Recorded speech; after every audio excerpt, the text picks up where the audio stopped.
Power in the Tudor court was never a static thing. It was more like a collective hallucination. For 7 long years, the court agreed to believe that Anne Boleyn was the inevitable future. They didn't have to like her, and largely they didn't, but they did have to plan around her. But there's a specific cold physics to a royal rise. You are only the centre of the universe as long as the king's obsession provides the gravity. We like to frame Anne's fall as a sudden lightning strike, a tragedy of bad luck and a messy calendar. But if you look at the social ledger of early 1536, you can see the exact moment the Boleyn Fever broke. It wasn't one grand public scandal. It was a series of tiny, calculated silences. It was the subtle shift in the room when she entered. The way the ambitious young men, the ones who used to compete for her smile, suddenly started looking over her shoulder toward a quiet, pale girl in the Queen's own service. Today, we aren't looking at the trial in the Tower, we're looking at the trial in the hallways.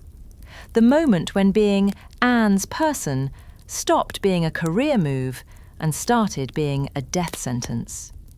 We're pinpointing the exact moment Anne Boleyn lost the court. But before we begin, if you enjoy these quiet dives into dark Tudor history and want to help keep the candles lit, consider subscribing. And if there's a figure you'd like to hear more about, let me know in the comments. Now, back to Anne. The first real crack didn't happen in London. It happened in the countryside during the Great Progress of 1535. A royal progress was supposed to be a victory lap, a travelling theatre of power designed to show the people their new queen. But as the court wound its way through the West Country, the silence from the crowds was deafening. While Catherine of Aragon had been greeted with cheers that could shake a cathedral, Anne was met with a chilling, stolid indifference. But it wasn't just the peasants. Inside the court's inner sanctum, the Boleyn machinery was starting to grind. You see, for years being with Anne meant being with the future. But by that summer, the future was looking remarkably static. Elizabeth was about 2 years old, and the prince Henry had been promised was still a ghost in the nursery. But while Anne was busy maintaining the grueling etiquette of a queen, Thomas Cromwell, the king's most loyal accountant, was beginning to look at the books. And the math wasn't adding up. The diplomatic isolation, the religious upheaval, the public's boiling resentment, it was all becoming an expensive overhead for a marriage that hadn't yet delivered its primary investment. The progress was the moment the courtiers realised that the king was no longer defending Anne with the same frenzy as before.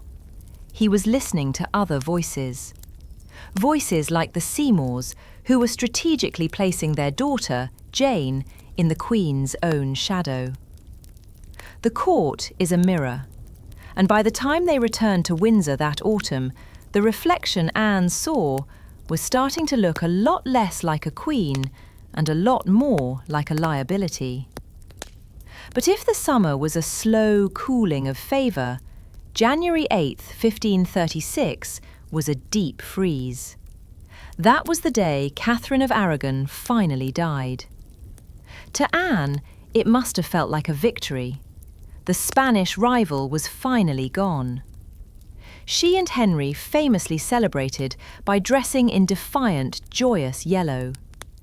But as the silk swished through the halls of Greenwich, the court wasn't smiling with her. They were calculating. You see, for years, Anne's greatest protection wasn't her charm, it was Catherine's existence. As long as the former queen lived, Henry couldn't get rid of Anne without potentially being forced back to his first wife by the Pope and the Emperor. Anne was the alternative, the only way forward. But the moment Catherine's heart stopped, Anne's status changed. She wasn't the alternative anymore. she was the obstacle. The social centre of gravity shifted in a single afternoon. If the king was unhappy with his second marriage, and by now the honeymoon had been over for years, he was finally free to look for a third without a legal shadow hanging over him. The courtiers, those masters of the Tudor pivot, saw it immediately. The invitations to Anne's private chambers began to feel heavy. The witty, sharp-tongued queen, who had once been the life of the party, was now starting to sound a bit too loud, a bit too desperate, in a room that had suddenly gone very, very quiet. By the end of the month, when Anne miscarried a son on the very day of Catherine's funeral, the court didn't offer condolences. They offered distance. In the forensic ledger of the court, Anne Boleyn was no longer a queen in her prime. She was a bad investment about to be liquidated. By the spring of 1536, the court was no longer a palace. It was a hunting ground. And while Anne was busy fighting for her survival in the Queen's chambers, she made the fatal mistake of picking a fight with the Crown's chief architect, Thomas Cromwell. You see, Cromwell was a man of cold, hard numbers. He didn't care about courtly love or the divine right of queens. He cared about the dissolution of the monasteries and the massive influx of wealth it promised the king's empty coffers. Anne, ever the idealist, wanted that money to go to charity and education. I know, how dare she? But Cromwell wanted it to go to the state. And in April 1536, things came to a head after Anne and Cromwell had a very public, very bitter falling out over the usage of funds. Anne's chaplain even preached a sermon against Cromwell, at her urging, comparing him to the biblical villain Haman. Few at court missed the implication. It was a clash of egos that the Queen simply couldn't afford to win. And in a series of heated confrontations throughout the Easter season, Anne didn't just continue to disagree with Cromwell, she threatened him. She reportedly told him she would like to see his head off his shoulders. And in the Tudor court, that isn't just a figure of speech, it's a declaration of war. But Thomas Cromwell wouldn't go down without a fight. He knew that as long as Anne had the king's ear, his own neck was at risk. He needed a clean break for Henry and a permanent solution for himself, and he needed it fast. The social atmosphere changed overnight. Suddenly, the Boleyn interest was a sinking ship. Cromwell began his forensic audit of the Queen's private life, not looking for the truth, but looking for a script. And as the courtiers watched the king's chief minister stop bowing to the Queen and start whispering to the Seymours, they knew the centre of gravity had moved for the last time. Anne hadn't just lost the court's favour, she had given the court's architect a reason to demolish her.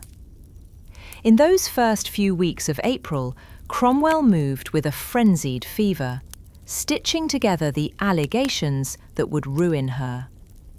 He took the flirtations of the Queen's circle and recoloured them as high treason. He took the impossible dates of her supposed trysts and the final taboo of the incest charge against her and her brother George, and bound them into a script so revolting that the court was forced to choose, believe the lies or be buried by them. And the court? They did what the court always does. They smelled the blood in the water and swam away. By May 19th, 1536, the Boleyn Fever hadn't just broken, it had been erased.